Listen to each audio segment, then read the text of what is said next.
Welcome to the Homeschool Show from North Carolinians for Home Education. Our goal is to help you homeschool with confidence and joy. I'm your host, Matthew McDill, and we have as our co-host today, Amanda Wares. Yes, hello. How are you? I am well. How Great. are you? Doing fine. Good to see you. All right, doing good. So today in Homeschool News, we are going to remind you about the Dad's Retreat that's coming up. And in Homeschool Conversations, we're going to show you a little piece of a webinar that I recently recorded with Lindsay LaVisca of A Heart for All Students, just for those of you parents that are homeschooling kids with special needs or any kind of learning difference. Then on Homeschool Helps with Amanda, I am going to continue talking about getting started with homeschooling. It's that time of year. Today, I'm going to talk about some tips maybe for scheduling or how do we order our homeschool day. Then you, Matthew, are going to share with us some encouragement from Scripture in Wisdom from the Word. That's right. Sounds great. Mm-hmm. So we'll just start off news with our only item, which is the Dad's Retreat. This is the first Dad's Retreat we've ever had, or at least it's been a really long time that I'm ever aware of having one. So you might want to get in on the first Dad's Retreat ever. Yes. And so we really want to help dads. We want to strengthen and support them in their leadership in their home. They have a responsibility and opportunity to lead in their marriage with their children, to lead in their faith. They have an opportunity to be a part of the homeschool process, the opportunity to support their wife and the part that the mother and wife has in that, and to be even creative about how they can also be teaching and be a part. And so we're going to be spending some time talking about that, encouraging each other, having some teaching time, but there'll also be some hangout time and some relaxation as well. So you want to check this out. It's September the 29th and 30th. We'll be meeting at the Caraway Conference Center near Asheboro. And you can go to the nche.com homepage, and you'll see a link there where you can go and get more information and fill out the form and register. That is so great. Yeah. I think sometimes, dads kind of miss out on getting those connections sometimes. So this is a great opportunity for that. I love it. All right. Now we are going to show you a portion of a webinar that I recently recorded with Lindsay LaVisca from A Heart for All Students. It is just for you parents who are homeschooling kids with special needs, or learning differences, struggling learners. And I think it's really going to encourage you. All right, let's check it out.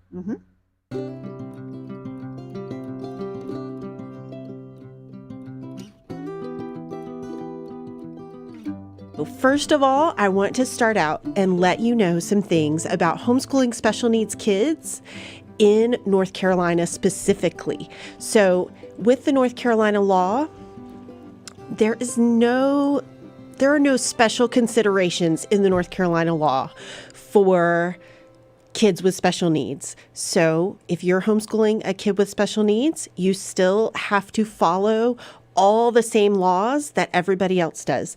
You still have to take attendance. You still have to keep those vaccine records or your appropriate exemption. You still have to homeschool on a regular basis, 9 months of the calendar year. And you still have to give a standardized test once per year. Now, that is usually the sticky point for kids with different needs, but there's a lot of wiggle room within that law. You have to give a test, yes, but there is nothing in the law that says what grade level test you have to give. So if you have a 16-year-old that is maybe functioning on a third grade level, by all means, give a third grade test. It's totally fine. There's also nothing in the law about passing or failing. So you can just relax. We have to give a test. That is all the law says. So just don't worry. Don't stress about it. There's a lot of options. And if you want more detailed information about testing, there's a whole nother webinar just about testing. And there's a whole section on that webinar about testing special needs kids, what tests might be most appropriate, where to find them, and all of that information. You can also find that information on the NCHE website. So go to nche.com/helps and look for the special needs page. And there's information on there about testing as well. Now, next, I want to talk to you about a program we have in North Carolina, and other states have them as well, but this program is special just for those of you homeschooling kids with special needs. It is the ESA Plus program. And in order to qualify for this program, your student has to be eligible for an IEP through the public school system. They don't have to have the whole IEP, but you do have to go through the process to get that paperwork that says they're eligible for it. And once they do that, then you apply for this program. Usually applications are available in February. So now probably it's too late, but you can look ahead and think about it for in future years. And when you apply for this program, then you have access to funds that you could use for everything from curriculum to technology to therapies. There's really not a lot of limits. They do have to be approved providers, but getting approved is not a difficult process, and it's a great program. So I encourage you to reach out for more information about that as well. Now, the last thing I wanted to tell you about, a couple of resources that we have available for you. And one is, I already mentioned, our website, nche.com. We have a whole page just for those of you homeschooling kids with any type of special needs.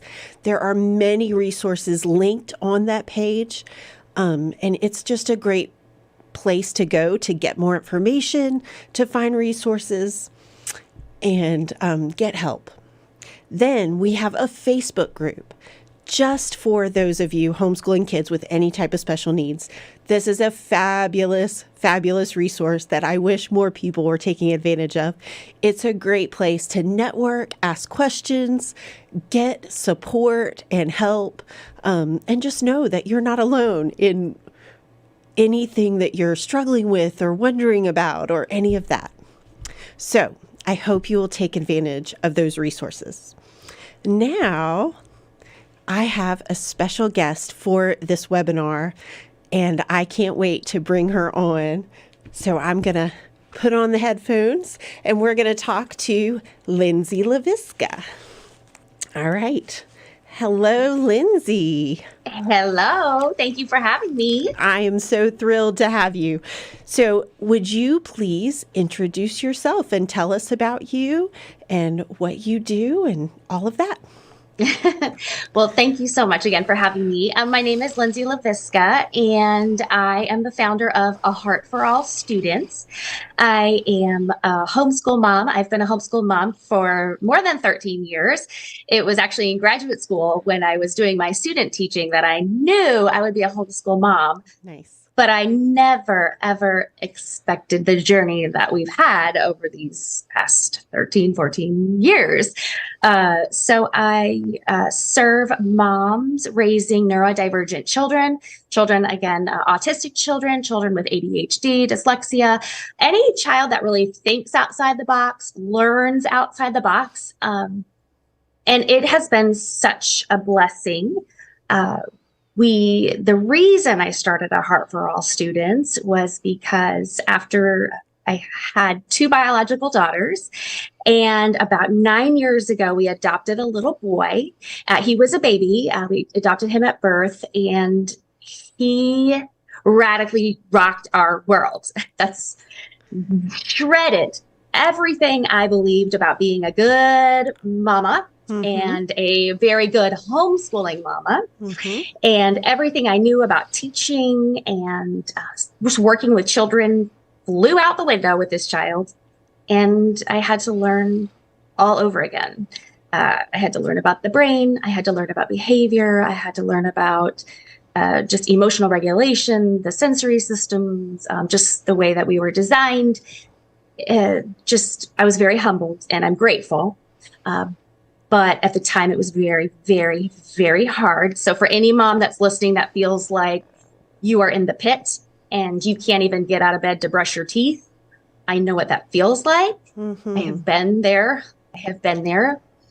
And I went through that for years. And long story short, I just started to start a Heart for All students when I started noticing in students I was teaching. I was teaching some classes in our homeschool community, and I started noticing things that I used to think were behavioral, willful behavioral issues were Right. actually, there was so much more going on. And I started changing the way I was teaching children, also in children's ministry. I've been in children's ministry for like 17 years at this point.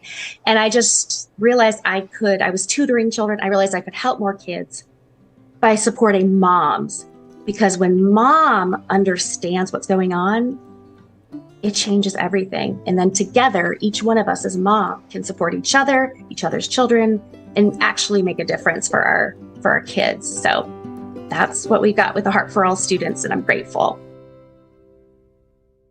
Okay, that looks like it's going to be a great webinar to see the whole thing. It really is, and that was just a small portion of it. So if you want to see the rest of it, and I know you do, then you need to go to our website, nche.com/ability. We are going to show the whole thing coming up on August 22nd. You don't want to miss it. We're going to show the whole webinar, and also Lindsay and I will be live, ready to take your questions, get your feedback, anything like that. So it is free for you to watch on that day, but you do have to register to get access. So again, go to nche.com/ability to find out all those details and register. And tell us the full title. I love the full title. It is Focus on the Ability, Homeschooling Those with Special Needs and Learning Differences. All right, register so you can watch it. Definitely. If you've been watching the show for a while, you might remember in some of our first episodes, we had a segment called Homeschool Reality Moment. And this was the segment that was all about you. We wanted you to send your videos in so that we could see what was going on in your homeschool, not only mainly so that other families could see your great ideas or be inspired or encouraged, even through some of the hard things that we might be going through. Yeah. Right now, we'd like to really bring that one back. And in order to do so, we have an assignment for you. And that is this. We would love to see, how do you start your homeschool year? Maybe you can get on a video and just tell us some of your favorite traditions or creative things that you do to get your schedule jump started or to motivate your kids. Yeah. Maybe while you're actually doing it, you can take some videos and explain what's going on, or have your kids even explain what they're doing and why they enjoy it. So please go to nche.com/the homeschool show, scroll down a little bit, and you'll see all the instructions about how to record that. And there's a link there about how to upload your video so that we can see it. And if you're the first video that we select to put on the air, we have a gift for you. And that's this book by Andrew Pudewa called However Imperfectly, 30 Lessons Learned from 30 Years of Teaching. So this is a rich resource, and it's our gift to you. If you will send your video in, and if you're the one that we pick to air it first. So again, go to nche.com, the homeschool show, and find out how to do that and how to upload your video. Okay. All right, so now let's have Homeschool Helps with Amanda. Yes.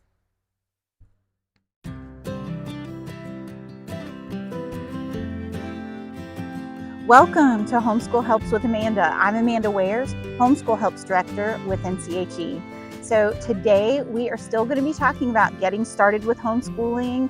I know a lot of you are just getting started, whether for the first time or just a new year for you. Today we're going to talk about, okay, now you've got your homeschool legally established. You are official with North Carolina. Now what? What is that homeschooling going to look like in your house every day? Now I want to start by giving you an example. Years ago, I had a good friend, and we would often speak to people about how to get started with homeschooling. And we like to do that together because there was such a contrast. So this friend, in her house, her homeschool looked very much like a one-room schoolhouse. She had desks. She had a desk, her kids had desks. They had a very structured schedule.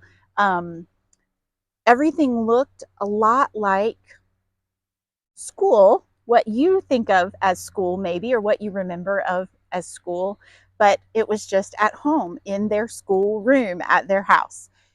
And in contrast, in my house, that would not work for me. So for my friend, that really worked for her. It worked for their family. It worked for her kids. They thrived on that structure and really enjoyed that as a group.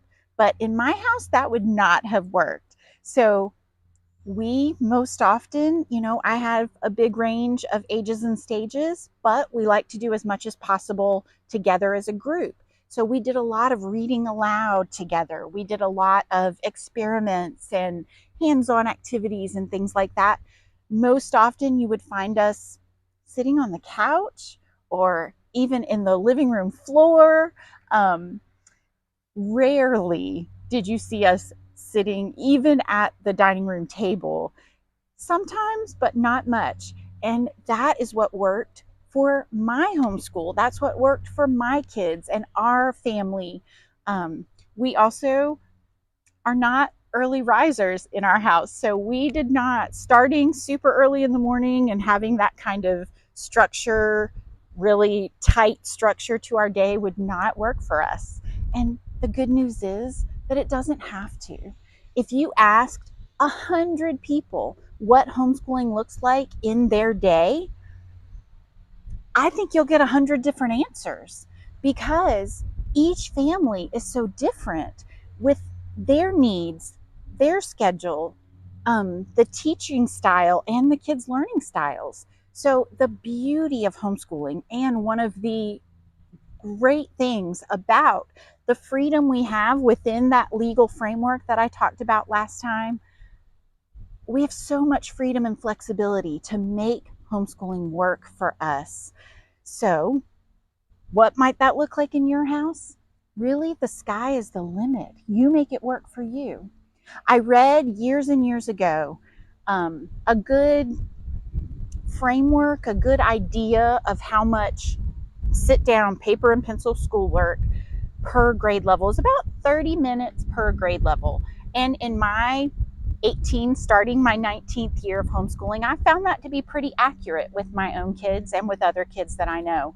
So, kindergarten, that sit down paper and pencil work, about 30 minutes. First grade, about an hour. That's about right. Now, that does not mean, oh, your child is only learning 30 minutes a day. Of course not. One, they're always learning. But two, that doesn't include things like going on field trips, reading aloud great literature, even spending time doing experiments, doing cooking, all the different things that you do, the hands-on activities. It doesn't include that. So don't feel constrained by that, but I hope that frees you to not feel like, oh, this homeschooling, it's not taking enough time. Think about how efficient. Can't beat the teacher-student ratio, right? You've got one-on-one. You're not spending time lining up to go to the bathroom or whatever they're doing in those public school classrooms. So it's very efficient, doesn't take as much time, and the focus, one-on-one, you're learning a lot. So back to what are we doing today? Freedom within that framework. You have the flexibility to make it work for your family, and don't feel constrained to a certain time frame, a certain schedule. You make it work for you. So I really hope that helps today. Okay, it's time for a little wisdom from the Word. One of the things that's related to homeschooling is parenting, in the sense that we need to establish in our home some kind of order and some kind of peace. I've mentioned before how many parents I've run into who said, we could never homeschool. And I would say, why? And they say, because my kids wouldn't listen to me. And what's interesting about that is that's not really a homeschooling problem. That's a parenting problem. So I'd like to read to you from Ephesians chapter 6. And this is a verse that's addressed to children, but I would like to address it to parents. It says, "Children, obey your parents in the Lord, for this is right. Honor your father and mother. This is the first commandment with a promise, that it may go well with you and that you may live long in the land. Fathers, do not provoke your children to anger, but bring them up in the discipline and instruction of the Lord." So what's interesting about this is that children are supposed to obey their parents, and fathers and mothers, but fathers are especially called out here to discipline and train their children.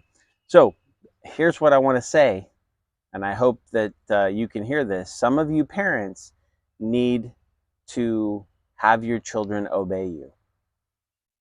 For some reason, this generation, as I look at the young parents who are raising up their kids, it's like they won't tell their kids no, and they won't give them instructions. And when they do, and the kid disobeys, the parents don't do anything about it. And I'm really concerned about this, not only for the children, because this says there's a promise that when parents are obeyed and honored, that it is a blessing to the children. And so we don't want to deprive them of that blessing. Besides that, I don't know how you live. It's really miserable when your kids are actually in charge. Some of you parents need to go ahead and admit, you're not in charge, your kid is. Your kid's the one making the decisions. Your kid is like a little terrorist who at any moment might throw a fit, right? Might scream or yell or manipulate us so that we are basically doing what they want. And we don't want it to be like that. And it's not good for the children. The children are not secure. They're not peaceful.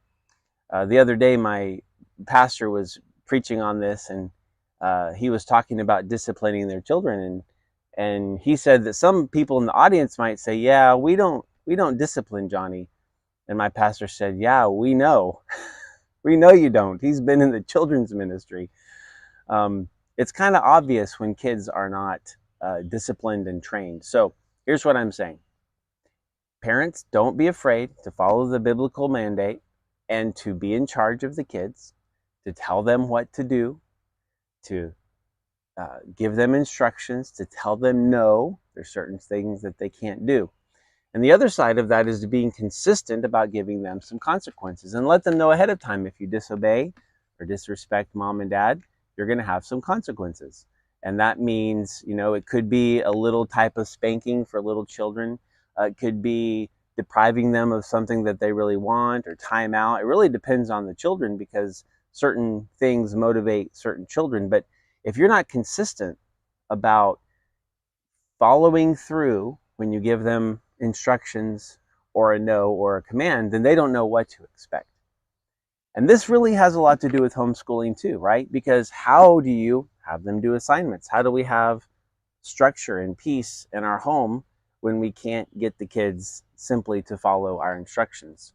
So this is a wisdom from the Word. That's my encouragement to you. Don't follow the pattern of the culture right now, where parents won't tell their kids no. And even when they do, they don't know what to do about it. And the kids are kind of in charge. That's not good for them. That's not good for you. It's not good for education. It's not good for discipleship. So learn some first-time obedience. Learn to establish those consequences, and let your children know. And the fact is, wherever you set the standard, they will rise to that standard, and they will respond to you, and a new expectation will be set. And just like the Word says, you'll be blessed. The children will be blessed. I feel like your home is going to have more peace. And so I hope that you'll follow this wisdom from the Word. Thanks so much for joining us this week. We would love to hear from you. Please send your questions and any feedback. You can reach us at thehomeschoolshow@nche.com. Also, please help others to find the show by subscribing and rating and leaving a review at Apple Podcasts and on YouTube. And if you think the show would be helpful for your friends and family, let them know about it. To learn how to subscribe to our show as a podcast and on YouTube, visit nche.com/thehomeschoolshow. And until next week, continue to homeschool with confidence and joy. Bye-bye.